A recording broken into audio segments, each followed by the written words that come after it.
Affidavit.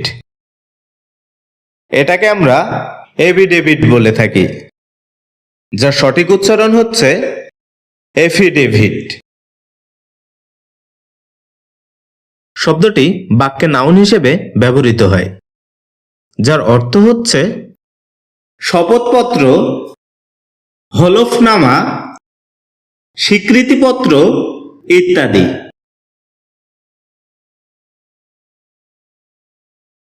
যার ইংরেজি প্রতিশব্দ হচ্ছে এ রিটেন ডিক্লারেশন অন ওথ